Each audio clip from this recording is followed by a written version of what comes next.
أبنائي بناتي تلاميذ الصف السادس، أهلا بكم ومع الدرس الثالث من دروس مادة الرياضيات. مقارنة وترتيب الأعداد الكلية والأعداد العشرية.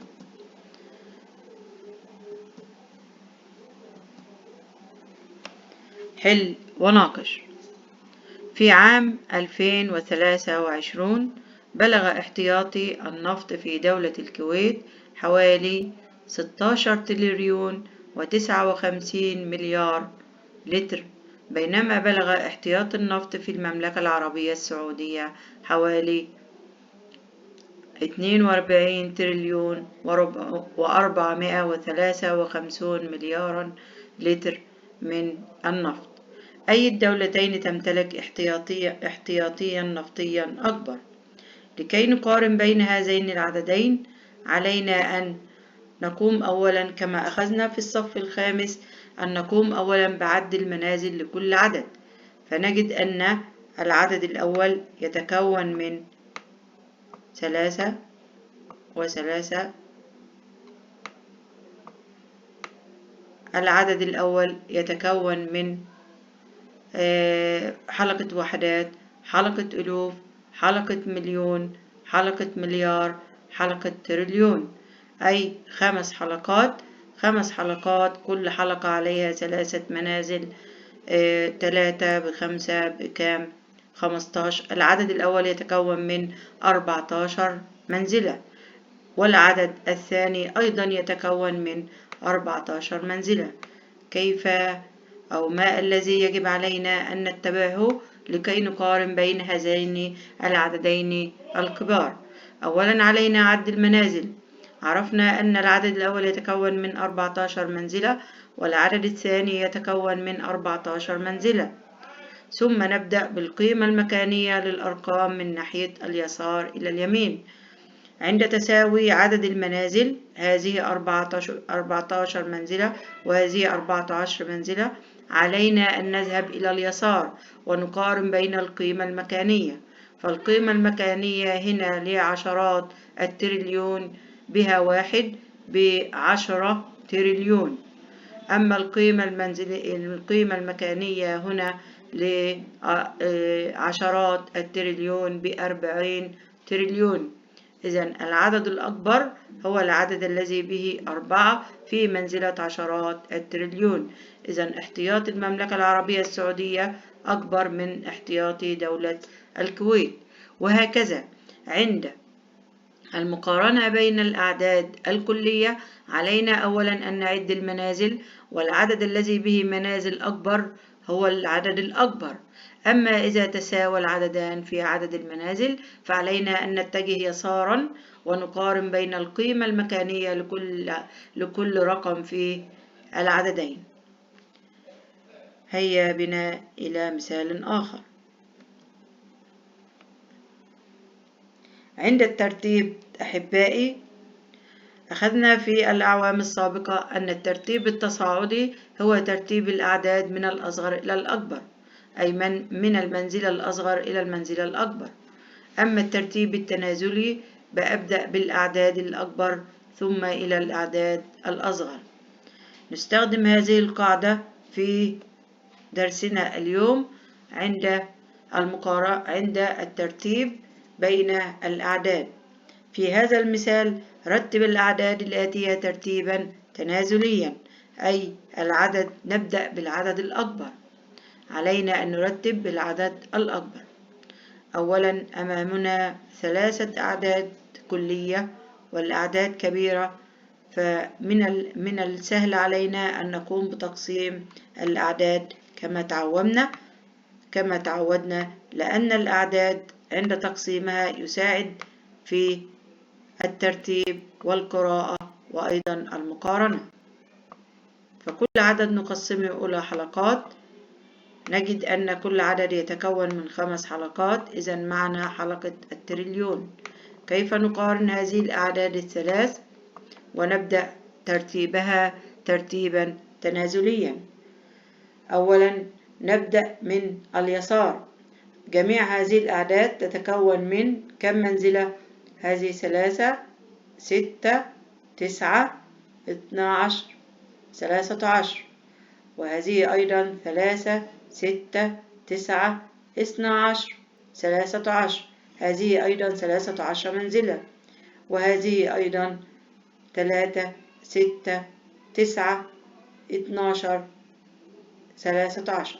إذا جميع الأعداد الثلاثة تتكون من 13 منزلة. عند تساوي المنازل نرتب من اليسار. نبدأ بالعدد الأكبر لأنه في المسألة يذكر ترتيبا تنازليا، يبقى عند الترتيب التنازلي نبدأ بالعدد الأكبر. أيهما يا ترى العدد الأكبر؟ نبدأ من اليسار. هنا 1 في منزلة آحاد التريليون، وهنا أيضا 1 في منزلة آحاد التريليون، وهنا أيضا 1 في منزلة آحاد التريليون. عند تساوي المنزلة نذهب إلى المنزلة التي تسبقها. هنا 3 في منزلة مئات المليار، وهنا 4 في منزلة مئات المليار، وهنا 3 في منزلة مئات المليار. أيهما أكبر؟ أحسنتم، العدد الذي به 4 في منزلة مئات المليار هو العدد الأكبر. إذن هذا العدد هو العدد الأكبر الذي نبدأ به السلسلة العددية. هو يطلب مني ترتيبا تنازليا، يبقى هذه رقم 1 في الأعداد. طيب كيف نقرأ هذا العدد؟ نقرأه 1 تريليون و435 مليارا و10 مليون. أحسنتم. هيا نذهب إلى العددين الآخرين. هنا 3، هنا 1 في التريليون، وهنا 1 في آحاد التريليون. نذهب إلى المنزلة التي تسبقه. هنا 3 وهنا 3. نذهب إلى المنزلة التي تسبقه. هنا 4 في عشرات المليار، وهنا 4 في عشرات المليار. عند التساوي نذهب إلى المنزلة التي تسبقه. هنا 6 وهنا 5. إذن 6 في آحاد المليار أكبر من 5 في آحاد المليار. إذن هذا العدد هو العدد الثاني في هذه السلسلة. طيب كيف نقرأ هذا العدد؟ نقرأه 1 تريليون و346 مليارا و10 مليون. أحسنتم. إذن هذا العدد هو العدد الأصغر. يبقى عند الترتيب من الأعداد عند الترتيب ترتيبا تنازليا نبدأ بالعدد الكبير. أحسنتم يا أحبابي، وهكذا نتبعه في جميع المسائل التي تطلب منا ذلك. هيا بنا إلى مثال آخر. رتب الأعداد الآتية ترتيبا تصاعديا. كما تعودنا كلمة تصاعديا تعني أن نبدأ بالعدد الأصغر. يا ترى من هو العدد الأصغر؟ أمامي 3 أعداد. لكي أقدر على المتابعة علينا أولا أن نقسمه إلى حلقات، كل حلقة بها 3 منازل، ونقرأ العدد ثم نقارن بين منازل العدد. هذا العدد يتكون من 5 حلقات، وهذا أيضا يتكون من 5 حلقات، وهذا أيضا يتكون من 5 حلقات. أحسنتم، كل حلقة بها 3 منازل. كيف نقرأ هذا العدد؟ نقرأه 4 تريليون و573 مليارا و16 مليونا. هذا العدد 4 تريليون و679 مليارا و22 مليونا. هذا العدد يقرأ 4 تريليون و572 مليارا و4 مليون. إذن كيف نقارن؟ نبدأ بالعدد الأصغر. جميع الأعداد تتكون من كام منزلة؟ من 13 منزلة. المنزلة الأكبر منزلة التريليون هنا بها 4 وهنا 4 وهنا 4. نذهب إلى المنزلة التي تسبقها وهي مئات المليار. مئات المليار في العدد الأول 5، وفي العدد الثاني 6، وفي العدد الثالث 5. علينا أن نختار العدد الأصغر. إذن علينا أن نقارن بين 5 و5. أما 6 فهي كبيرة. 5 نذهب إلى المنزلة التي تسبقها وهي منزلة عشرات المليار بها 7. أما منزلة عشرات المليار هنا أيضا بها 7. ثم نذهب إلى المنزلة التي تسبقها. عند تساوي المنزلتين نذهب إلى المنزلة التي تسبقها. هنا 3 في أحاد المليار، وهنا 2 في أحاد المليار، وهنا الترتيب تصاعدي. إذن علينا أن نأخذ هذا العدد فهو العدد الأصغر. يبقى هذا هو العدد الأصغر وهذا أول عدد. أول عدد نأخذه 4,572 مليارا و4 مليون. أما العدد الآخر فيكون هذا العدد 4. يلا نقرأ يا شطار هذا العدد 4,573 مليارا و16 مليونا. أما العدد الأكبر وهو العدد الذي في الوسط علينا أن نقرأه أيضا 4,679 مليارا و22 مليونا. أحسنتم يا أحبابي.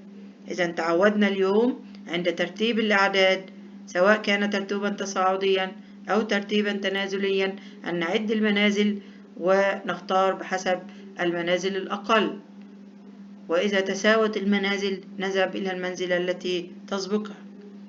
هيا بنا إلى مثال آخر. في أحد الأيام ذهب مجموعة من الطلاب الصف الثالث إلى رحلة إلى الشاطئ، وقاموا بعمل تجربة حيث تم قياس عمق الماء في موقعين مختلفين. في الموقع الأول كان عمق الماء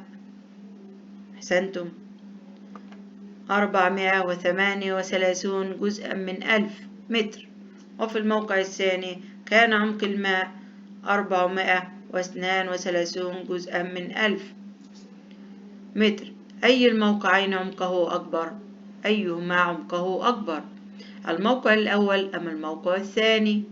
الموقع الأكبر هو صاحب العمق الأكبر. طيب كيف نقارن بين هذين العددين؟ علينا أن نقارن عدد المنازل. عدد المنازل 3 أجزاء. 3 أجزاء، طبعا هذه حلقة الأجزاء 3 أجزاء من 1000، وهنا أيضا 3 أجزاء من 1000. إذن علينا أن نتجه إلى العدد من ناحية اليسار ونقارن. هنا 4 وهنا أيضا 4، إذن متساويان. نذهب إلى المنزلة التي تسبقه وهي منزلة الجزء من 100. هنا 3 وهنا 3 برضو متساويان، إذن علينا أن نذهب إلى المنزلة التي تسبقه. هنا 8 وهنا 2، أيهما أكبر؟ أحسنتم 8. إذن العدد الذي فيه 438 جزءا من 1000 أكبر من العدد الذي فيه 2 432 جزءا من 1000. إذن هذا العدد أكبر من هذا العدد.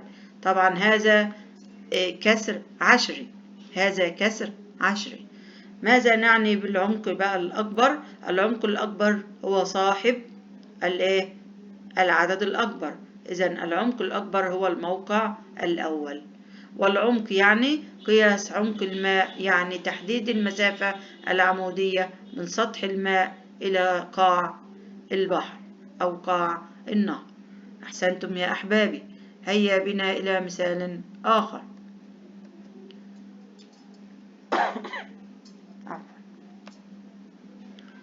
أي العددين العشريين أصغر؟ هنا عدد عشري 32 جزءا من 100، والعدد الآخر 2 و3 جزءا من 10. كيف علينا أن نفكر في الحل؟ أولا نبدأ من جهة اليسار.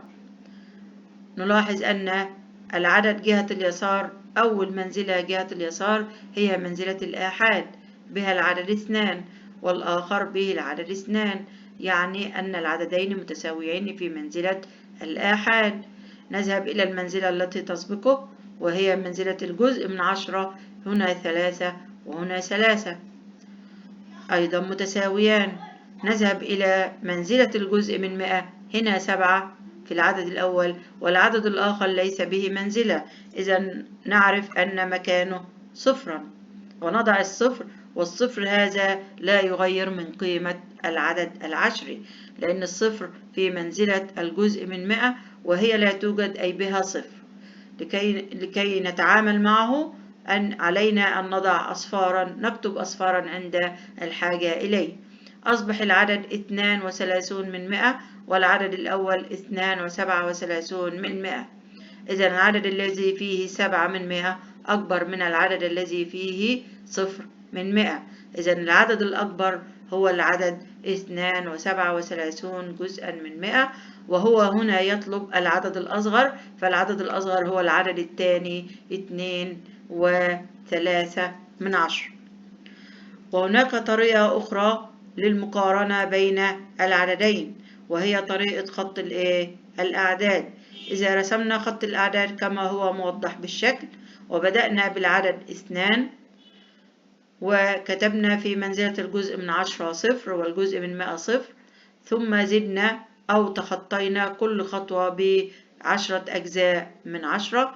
هذه 2 و10 من 100، 22 من 100، 32 من 100، 42 من 100، 50 من 100، 62 من 100، 72 من 100، وهكذا. إذا كلما اتجهنا ناحية اليمين على خط الأعداد بتزداد، كل مرة تزداد 10 أجزاء من 100. ونحدد موقع العددين المطلوبين. العدد الأول 2.37 جزء من 100. نذهب إلى العدد 2.33 من 100، وهو يقصد به العدد 2.3 من 10. كما اتفقنا نضع أصفار لكي تساعدنا في الحل، وهذا الصفر لا يغير من قيمة العدد. هذا مكان 32 من 100. أين توجد 2.37 من 100؟ نقسم المسافة بين 32 من 100 إلى 42 من 100 إلى 9 علامات صغيرة، وعند العلامة 7 نكتب 2.37 من 100. إذا هذا مكان 2.37 من 100 وهذا مكان 2.30 من 100. أيهما أكبر؟ الأكبر. كلما اتجهنا ناحية اليمين الأعداد بتكبر، إذا العدد الكبير هو 2.37 من 100، وبالتالي العدد الصغير هو العدد 32 من 100. أحسنتم يا أحبابي. هيا بنا إلى مثال آخر. أي الكسرين العشريين أكبر؟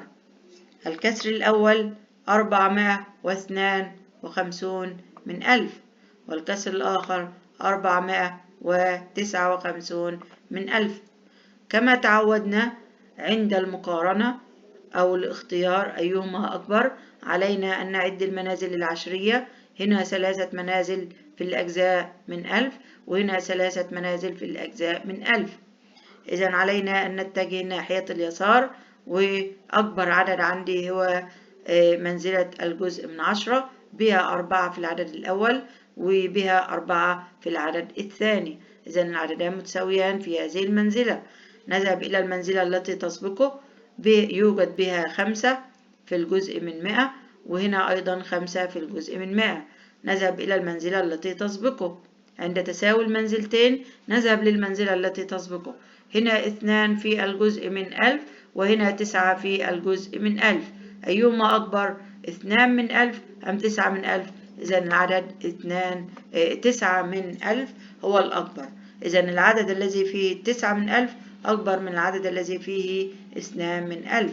إذا العدد الأكبر هو العدد 459 جزءا من 1000 هو العدد الأكبر، وهكذا في أي مثال يشبهه. أحسنتم يا أحبابي.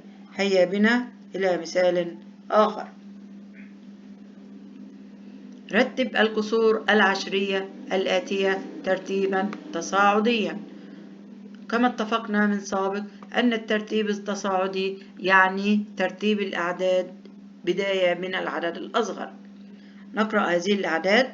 الكسر الأول 147 جزءا من 1000، والآخر 149 جزءا من 1000، والآخر 136 جزءا من 1000. عند المقارنة كما تعودنا هذه 3 أجزاء وهذه 3 أجزاء وهذه 3 أجزاء. إذا نبدأ من جهة اليسار للمقارنة.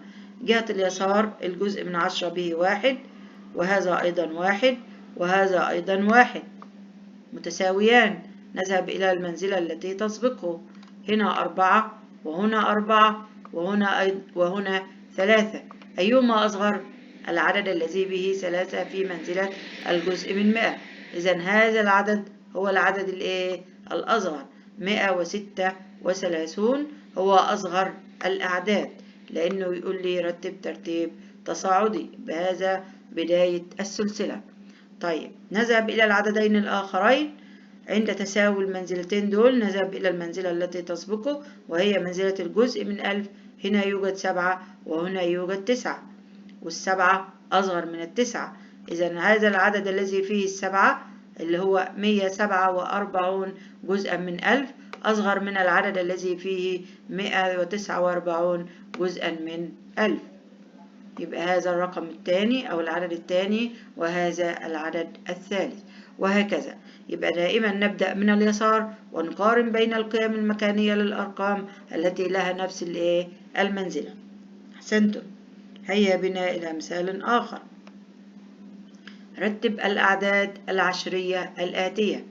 العدد العشري الأول 9 و65 من 100، والآخر 9 و71 من 100، والثالث 9 و6 من 10.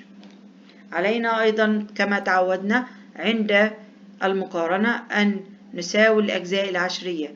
هنا جزئين عشريين وهنا جزئين عشريين وهنا جزء واحد. علينا أن نضع صفرا. طيب هل هذا الصفر يغير من قيمة العدد؟ بالطبع لا يغير من قيمة العدد، ولكنه يحفظ الخانة ويعرفنا أن هذا المكان لا يوجد به أرقام، ولكي يساعدنا في الترتيب. علينا أولا أن نعد المنازل. هنا منزلة الآحاد 9، منزلة الآحاد 9، منزلة الآحاد 9. الثلاث أعداد متساويين في منزلة الآحاد. نذهب إلى المنزلة التي قبلها، وهي منزلة الجزء من 10. الجزء من 10 في العدد الأول 6، والجزء من 10 في العدد الثاني 7، والجزء من 10 هنا 6. أيهما أكبر؟ لأننا هنرتب ترتيب تنازلي، فالأكبر هو العدد 9 و71 من 100. يبقى هذا هو العدد الأكبر، ونبدأ به السلسلة. ثم أخذت هذا العدد. علينا أن نقارن بين العدد الأول والعدد الثالث. أيهما أكبر؟ 9 و65 من 100 أم 9 و60 من 100؟ هنا تتساوى منزلة الجزء من 10 مع منزلة الجزء من 10. الاثنان بهم الرقم 6، إذن يتساووا في القيمة. نذهب إلى المنزلة التي تسبقه ومنزلة الجزء من 100. هنا 5 وهنا 0، يبقى 5 أكبر من 0. إذن 9 و65 من 100 أكبر من 9 و60 من 100، وتصبح 9 و65 من 100 هي العدد الثاني في سلسلة ترتيب الأعداد، وأصغر الأعداد هو العدد 9 و6 من 10 أو 60 من 100 بعد وضع الصفر له. أحسنتم يا أحبابي. هيا بنا إلى مثال آخر. اذكر عددين بين 2.7 من 10 و2.8 من 10. 2.7 من 10 يأتي بعدها في الترتيب 2.8 من 10. في هذه الصورة لا يوجد أعداد بينهما، ولكن كيف نحل هذا السؤال؟ اذكر عددين بينهما، يعني يوجد بين 2.7 و2.8 من 10. أولا في هذا الشكل لا يوجد، ولكن علينا أن نضع كما قلنا من قبل أن نضع صفرا في منزلة الجزء من 100، ونضع هنا أيضا صفرا في منزلة الجزء من 100، أصبح العددين 72 من 100 و82 من 100، فأصبح بينهما 9 أعداد، وعليك أن تختار أي عددين بينهما. يبقى العدد الأول بعد وضع صفر في منزلة الجزء من 100 أصبح 72 من 100، والعدد الآخر بعد وضع الصفر في منزلة الجزء من 100 أصبح 82 من 100. يوجد هنا بدل العدد 9 أعداد، عليك أن تختار منهم عددين فقط. فمثلا ممكن أن نختار أي أعداد تكون بينهما من ال9 أعداد تكون صحيح. مثلا هنقول 71 من 100 فاصلة، هنقول مثلا 75 من 100 أو 73 أو 72، يعني أي عددين موجودين بين 70 وبين 80. يبقى هذين هما العددين المطلوبين، 73 جزء من 100 و74 جزء من 100 وهكذا. أحسنتم يا أحبابي. يبقى الفكرة هنا في وضع الصفر في منزلة المئات لكي يوسع لنا الأعداد الموجودة بينهما. أحسنتم. هيا بنا إلى مثال آخر. قارن مستخدما رمز العلامة العلاقة المناسبة أكبر من أو أصغر من. رجعنا إلى الأعداد الكلية كما تعودنا من سابق، علينا أن نقسمها لكي تساعدنا في القراءة والحل والمقارنة والترتيب. هذا العدد يتكون من 9 منازل، وهذا أيضا يتكون من 9 منازل. علينا أن نقارن، طالما هذا الأول يتكون من 9 وهذا الثاني يتكون من 9 منازل، إذا نذهب إلى العدد من جهة اليسار ونقارن بين القيمة المكانية لكل عدد. هنا 1 في منزلة مئات المليون، وهنا 1 في منزلة مئات المليون، ب100 مليون يتساوى العددين. نذهب إلى الذي قبله، هنا 3 في العشرات المليون وهنا 3 في عشرات المليون. أحسنتم. نذهب الذي قبله، هنا 2 في أحاد المليون وهنا 2 في أحاد المليون، نفس القيمة. نذهب إلى التي قبله وهكذا. هنا 9، هنا 970 على حلقة الألوف، وهنا 970 على حلقة الألوف، 970 ألفا وهنا أيضا 970 ألفا يتساويان. نذهب إلى الحلقة التي قبله أو التي تسبقه، هنا 0 في منزلة المئات وهنا 0 في منزلة المئات. نذهب إلى منزلة العشرات. منزلة العشرات في العدد الأول 4 ب40، ومنزلة العشرات في العدد الثاني 5 ب50.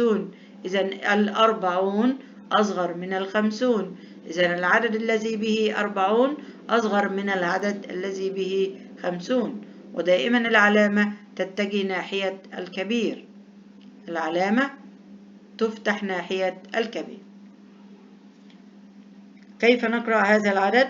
132 مليارا و970 ألف مليونا، 132 مليون و970 ألف و45. أما العدد الآخر 132 مليونا و970 ألف و54. نذهب إلى العدد باء. كما تعودنا علينا أن نقوم بتقسيمه إلى حلقات، فهذا يتكون من 3 حلقات وهذا أيضا يتكون من 3 حلقات.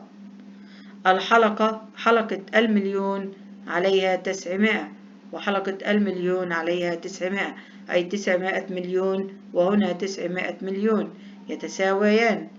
وحلقة الألوف هنا 3 أصفار وهنا 3 أصفار يتساويان. وحلقة الوحدات 514 وهنا 514 يتساويان. إذن يتساويان العدد في المنازل وفي الحلقات وفي عدد الأرقام. كيف يقرأ العدد 900 مليون و514 ألف؟ أحسنتم. هيا بنا إلى المثال الآخر. العدد العشري الأول 3,145 جزء من 1000. العدد العشر الثاني 3,14 جزءا من 100. أحسنت. أسمع أحدكم يقول لي ضعي هنا صفرا في منزلة الجزء من 10، في منزلة الجزء من 1000. لماذا؟ لكي يكون هنا عدد المنازل 3 أجزاء من 1000، وهنا أيضا 3 أجزاء من 1000، لكي نتمكن من المقارنة بين العددين. ثم نلاحظ الأعداد المنازل، هنا 4 أعداد وهنا 4 أعداد. علينا أن نقارن من جهة اليسار، هنا 3 في منزلة الآحاد وهنا 3 في منزلة الآحاد متساويان. نذهب إلى الجزء من 10، هنا 1 وهنا 1 متساويان أيضا. نذهب إلى الجزء من 100، هنا 4 وهنا كام؟ 4 جزء من 100 متساويان. نذهب إلى الجزء من 1000، في العدد الأول يوجد 5 وفي العدد الثاني يوجد 0، يبقى 5 أكبر من 0. إذا العدد هذا الأول 3,145 جزءا من 1000 أكبر من العدد 3,140 جزءا من 1000. أحسنتم يا أحبابي. هيا يا عبقري برقم د. رقم د كسر عشري ومنزلة الآحاد يوجد بها 0. أما العدد الآخر فهو 1 صحيح، أي 1 في منزلة الآحاد، والواحد الصحيح أكبر من أي كسر.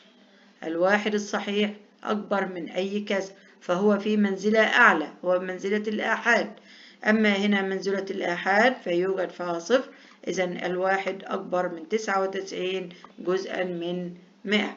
أحسنتم يا أحبابي. هيا بنا إلى مثال آخر.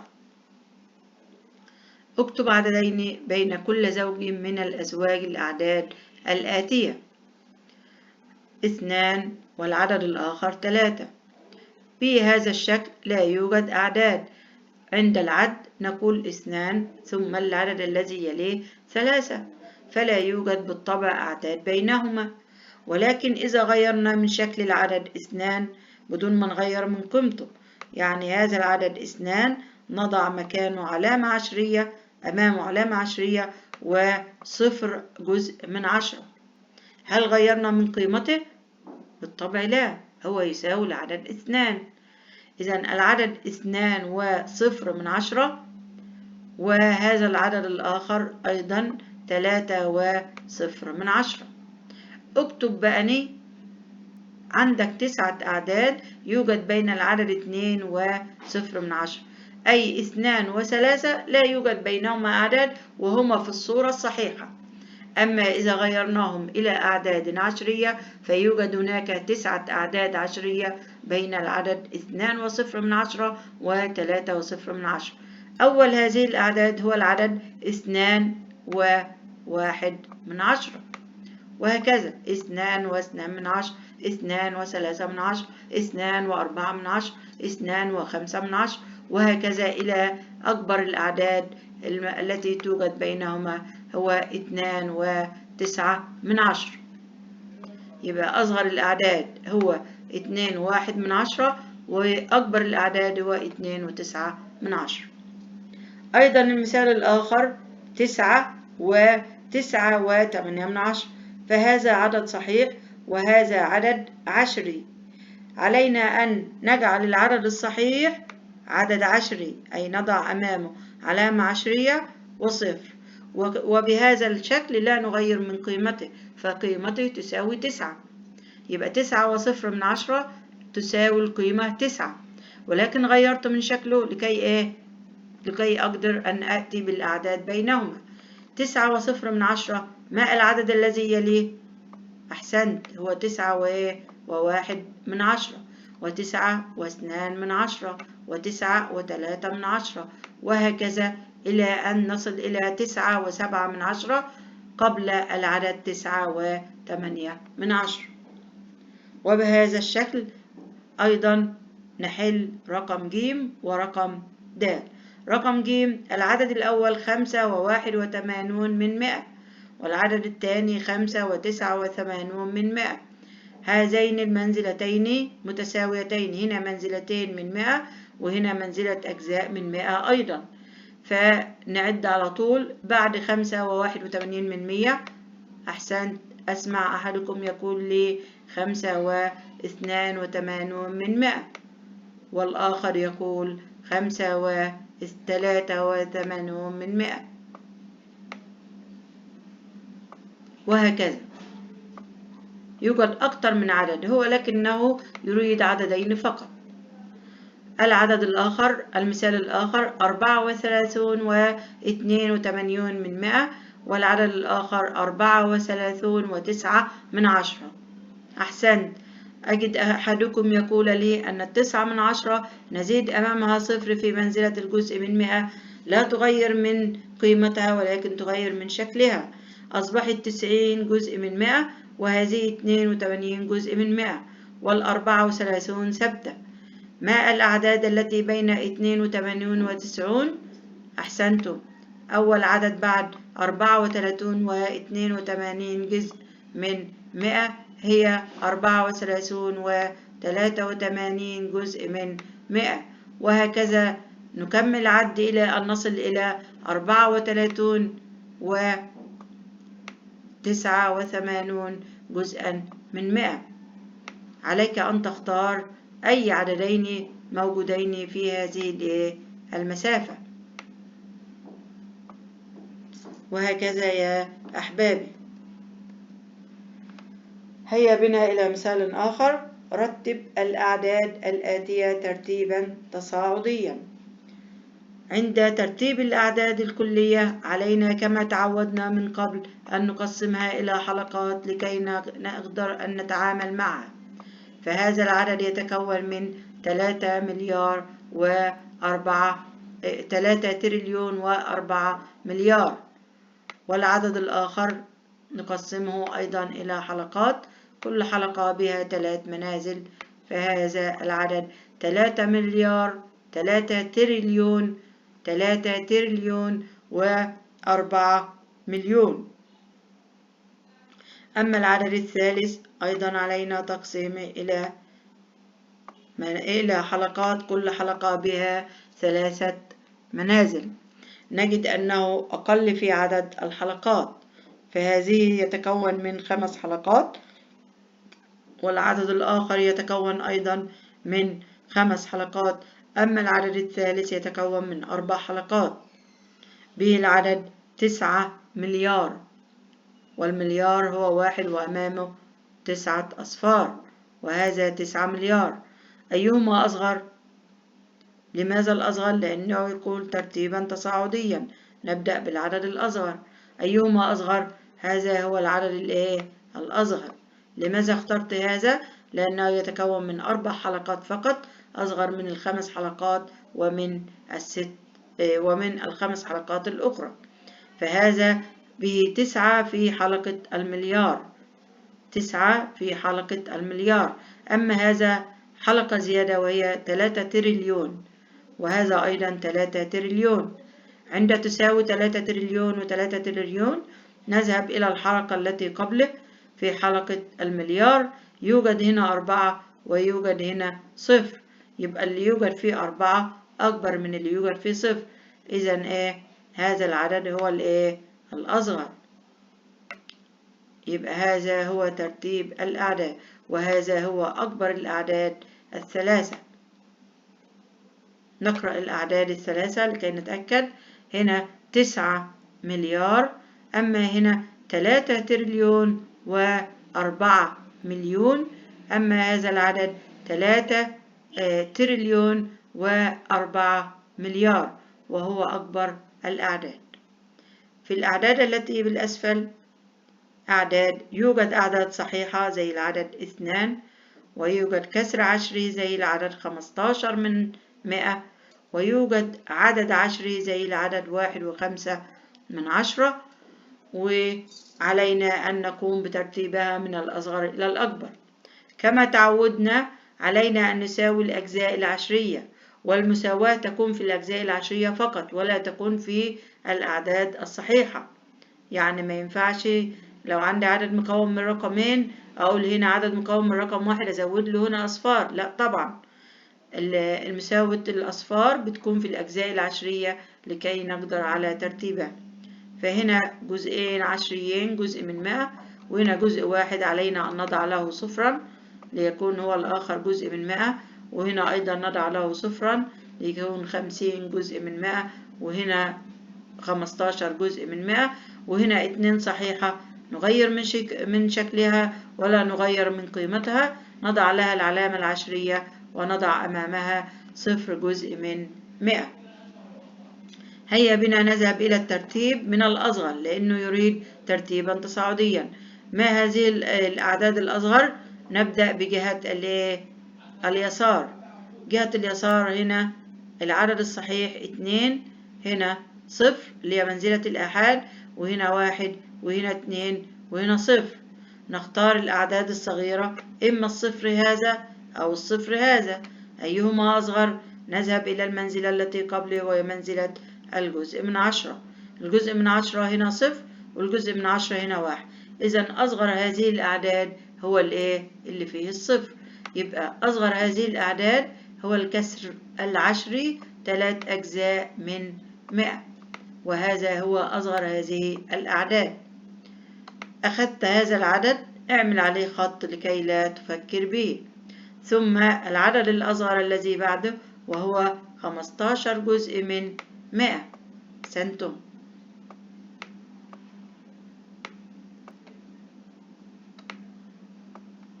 أيهما أصغر في باقي الأعداد؟ هنا 2 في الآحاد، وهنا 1 وهنا 2. يبقى نختار العدد الذي فيه 1. يبقى 51 جزء من 100. نحن نرتب من الأصغر حتى الأكبر. نبدأ بالأعداد الصغيرة. باقي عندي العدد 2 والعدد 72 من 100. نختار العدد 2 وصفر من 100 لأن هذا العدد هو أصغر من العدد الآخر. أكبر هذه الأعداد هو العدد 2.7 أو 72 من 100. القيمتين متساويتين. يبقى كده رتبنا الأعداد من الأعداد الصغيرة إلى الأعداد الكبيرة. أحسنتم يا أحبابي. هيا بنا إلى مثال آخر. رتب الأعداد الآتية ترتيبا تنازليا. كما تعودنا من سابق علينا أن نقسم إلى حلقات فتقسيمها يساعدنا في الحل. كل حلقة بها 3 منازل، ودائما التقسيم يأتي من اليمين إلى اليسار.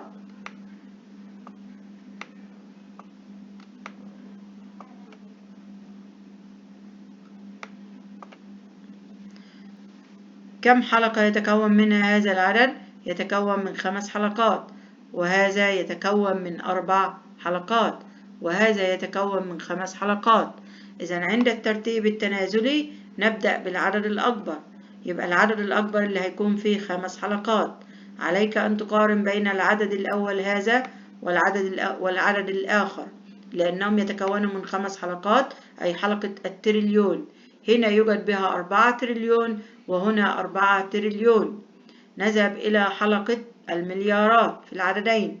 هنا يوجد عليها 2 على الحلقة، حلقة المليار، وهنا يوجد عليها 2 أي 2 مليار متساويان في القيمة المكانية. نذهب إلى حلقة الأخرى وهي حلقة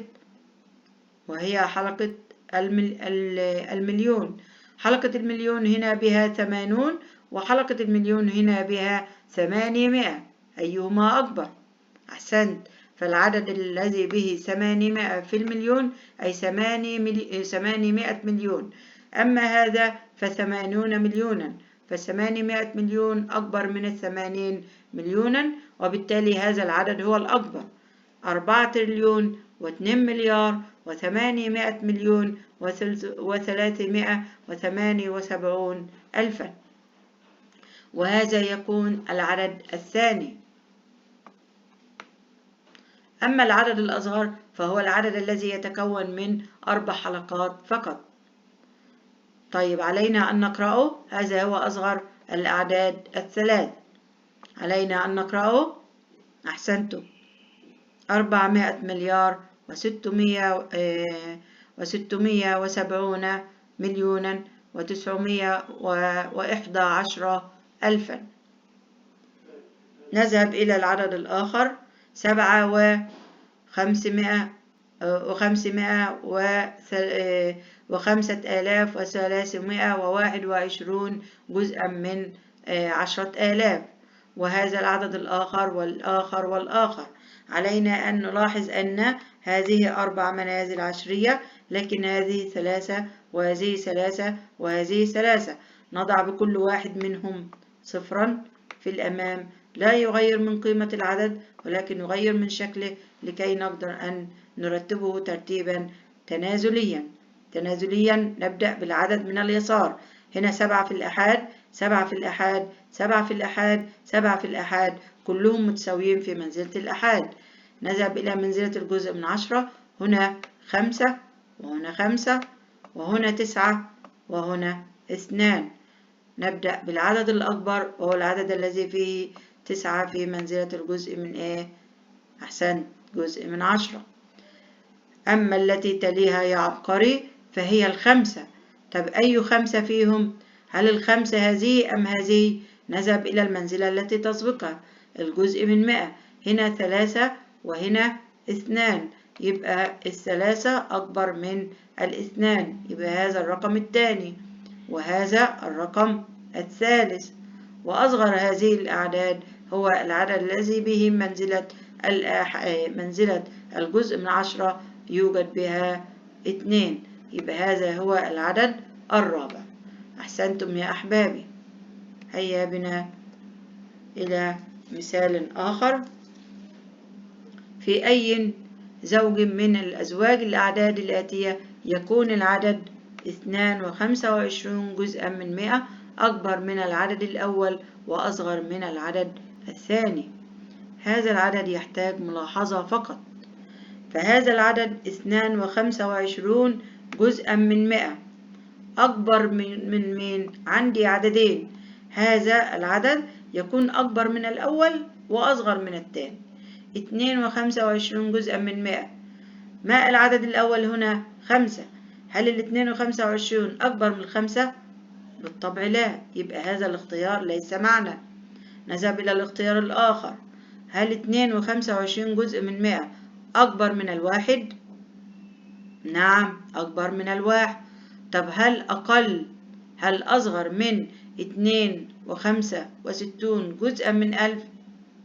أحسنت، لا طبعا، لأن هذا في منزلة الجزء من 10 يوجد 0، أما هذا يوجد 2، يبقى هذا الاختيار لا يوجد معنا.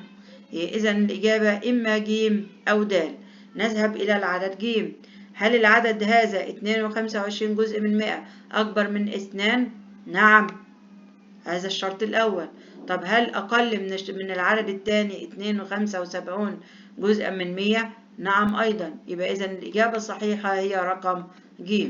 أما في د فهو العدد الأول 2 و5 هنزيد لها 0 تبقى 52 من 100، وهذا العدد ليس أكبر من 52 من 100، يبقى الإجابة الصحيحة هي رقم ج.